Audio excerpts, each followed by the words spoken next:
Sahabat sekolah, perubahan lingkungan terjadi karena faktor alam dan kegiatan manusia.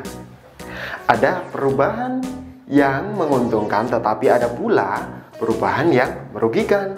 Nah, apa sajakah itu? Mari kita pelajari.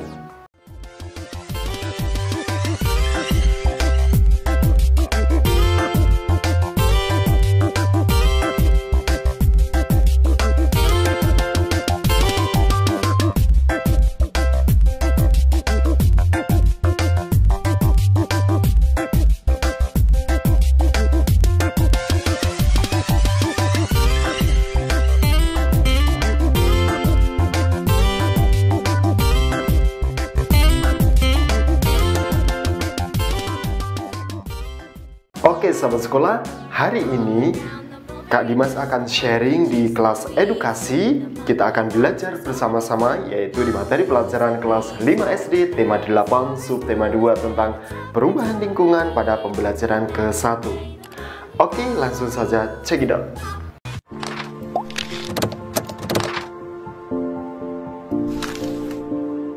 Sahabat sekolah, perubahan lingkungan terjadi karena faktor alam dan kegiatan manusia.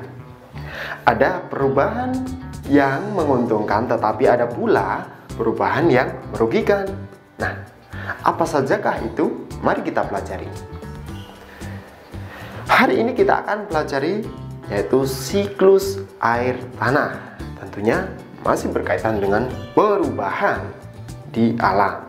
Oke, siklus air tanah. Ya, proses siklus air menyebabkan air bergerak meninggalkan tanah ke udara. Selanjutnya, air turun lagi ke tanah dalam bentuk air hujan. Nah, air yang turun ke tanah ini ada yang masuk ke sungai. Lalu aliran air di sungai ini akan terkumpul kembali di laut. Selain masuk ke sungai dan mengalir ke laut, ada juga air yang tergenang membentuk danau. Air yang turun ke tanah ada yang masuk dan bergerak ke dalam tanah melalui celah-celah dan pori-pori tanah serta batuan. Air yang masuk ke dalam tanah ini kemudian menjadi air cadangan atau sumber air.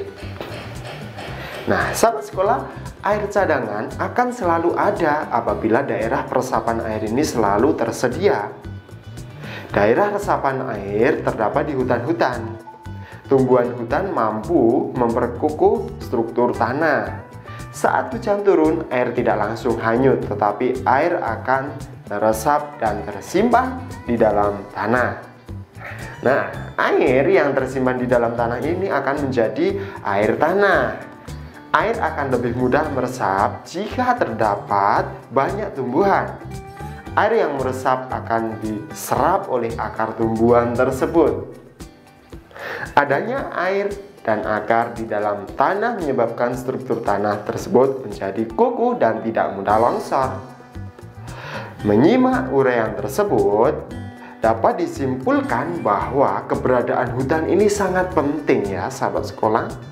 Hutan berperan dalam menyimpan air.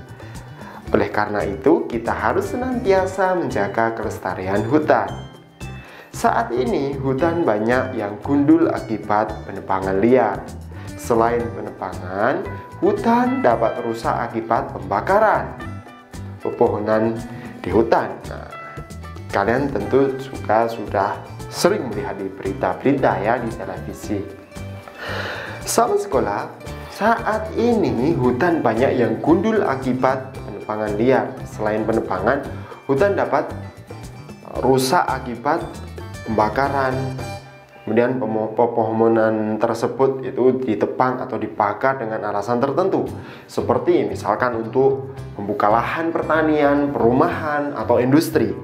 Kegiatan-kegiatan ini dapat mengurangi kemampuan tanah dalam menyimpan air. Akibatnya, pada saat hujan terjadi banjir dan pada saat kemarau banyak daerah mengalami kekeringan. Pembangunan jalan yang menggunakan aspal atau beton dapat menghalangi meresapnya air hujan ke dalam tanah. Akibatnya, pada saat hujan, air tidak dapat meresap ke dalam tanah.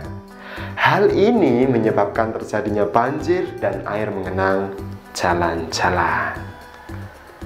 Nah, sahabat sekolah, apa akibatnya jika daerah resapan air tersebut semakin berkurang?